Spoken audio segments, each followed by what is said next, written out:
Hi, my name is Veronica Assis, Client Relations Liaison at William Blackstone Internacional, an international advisory focused on diplomatic frameworks, global protocol systems, and cross-border institutional structures. The following analysis is academic in nature, intended for informational purposes only, and should not be construed as legal advice. Today's topic is Honorary Consul versus Career Diplomat. The first point is conceptual. An honorary consul and a career diplomat are not simply two ranks on the same ladder. They belong to partly different legal worlds. Under the Vienna Convention on Consular Relations, consular officers are divided into career consular officers and honorary consular officers. That distinction matters because an honorary consul is not a diplomat in the strict sense, but a separate treaty-recognized consular institution. The second point is functional. Diplomatic missions primarily represent the state at the political center of the receiving state through representation, negotiation, reporting, and the promotion of relations. Consular functions are more practical and citizen-focused, including assistance to nationals and support for commercial and cultural activities. This distinction helps explain why states use honorary consuls to extend their reach without establishing a full embassy or consulate. Honorary consuls are often locally connected individuals who provide limited representation and support, while career diplomats are full-time foreign service professionals who serve through structured diplomatic careers. The legally accurate summary is simple. Honorary consuls extend a state's reach. Career diplomats embody the state's formal presence. Honorary consul versus career diplomat comparison matrix.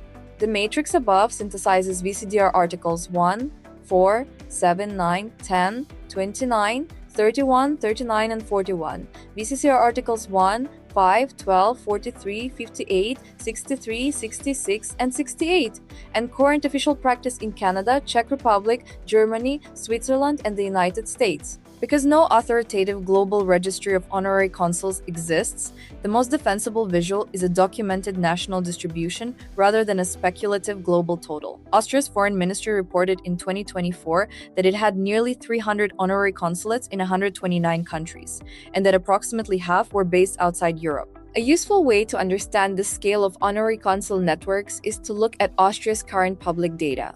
In April 2024, Austria's Federal Ministry for European and International Affairs stated that Austria maintains nearly 300 honorary consulates worldwide, covering 129 countries. The same official release indicated that approximately half of these honorary consulates are located outside Europe.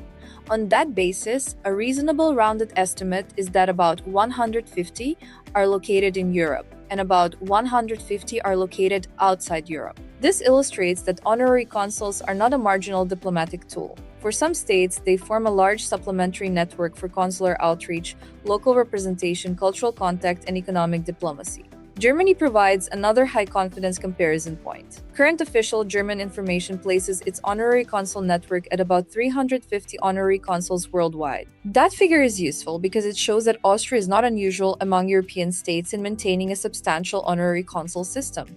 For many governments, honorary consuls extend practical reach into cities, regions, and commercial centers where a full embassy or career consulate may not be present. At the same time, honorary consul systems raise transparency questions. One major global review found that 78 countries do not publish the names of their honorary consuls. That figure matters because honorary consuls often operate with a public-facing title, limited official privileges, and a representational connection to a foreign state. If names and appointments are not publicly accessible, it becomes harder for journalists, businesses, citizens, and host state institutions to verify who actually holds the office and under what authority. These figures are drawn from the German Bundestag Research Service, ECJ's Cross-Country Transparency Review, the Lowy Global Diplomacy Index 2024, and U.S. Department of State Workforce Reporting. Appointment and Oversight Pathway. The pathway abstracts the treaty framework and current official practice. This flowchart shows the practical difference between appointing a career diplomat and appointing an honorary consul. Both pathways begin with the same basic premise. The sending state identifies a need for representation abroad, but once the role is selected, the legal route begins to separate. For a career diplomat serving as head of mission, the process normally moves through the diplomatic channel. Under the Vienna Convention on Diplomatic Relations, the sending state must make sure that the receiving state has granted agreement before accrediting a proposed head of mission. After that, the process continues through accreditation, notification, credentials, and assumption of post. The career diplomat then enters the formal foreign service chain of command, subject to oversight by the sending Ministry of Foreign Affairs and interaction with the host state's foreign ministry. If the relationship breaks down, the receiving state may declare the person persona non grata, or the sending state may recall the diplomat or terminate the functions. The honorary consul pathway is different. An honorary consul is not simply placed into office by personal title or private arrangement. The appointment normally involves the sending state, its Ministry of Foreign Affairs, and often a supervising embassy or consulate general. The legally decisive step is the receiving state's authorization.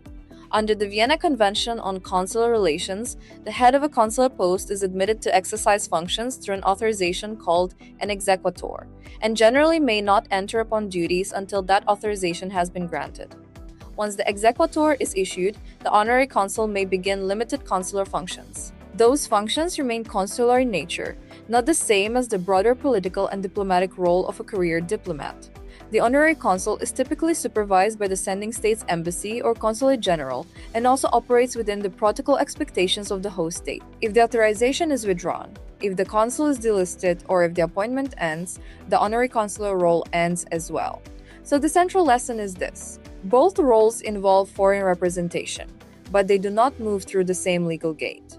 The career diplomat's pathway is built around diplomatic accreditation and mission hierarchy. The honorary consul's pathway is built around consular authorization, especially the exequatur, and a more limited scope of functions under the consular framework. Conclusion: the decisive analytical point is that honorary consul and career diplomat should not be treated as interchangeable labels. They are different institutions, built for different purposes, and protected by different legal rules. Honorary consuls are economical, local, and often invaluable in emergencies or in places where a state does not maintain a full mission. Career diplomats are professional representatives of the state, equipped for sustained political engagement, negotiation, and mission leadership. For governments, the practical lesson is to use honorary consuls as a force multiplier, not as a substitute for core diplomatic capacity. For citizens, the practical lesson is to verify what an honorary consul can actually do before relying on that office for passports, visas, or legal formalities. For scholars and policymakers, the comparative lesson is sharper. If diplomatic law is about formal interstate representation, honorary consular law is about extending presence without fully replicating the state abroad. That is why the institution remains attractive, and also why it demands sustained oversight. Limitations and uncertainty: it must be noted that there is no authoritative worldwide registry of honorary consuls, so any exact global total would be overstated unless a source specifically documents its own methodology. The most defensible current formulation is that honorary consuls operate in the many thousands worldwide. Second, there is no standardized global headcount for career diplomats across all states. Diplomatic network counts and national workforce examples are therefore the best available cross-national proxies, not exact global totals. If you would like to explore diplomacy further and take a first step into understanding how international diplomatic systems function in practice, visit us at wblackstone.com.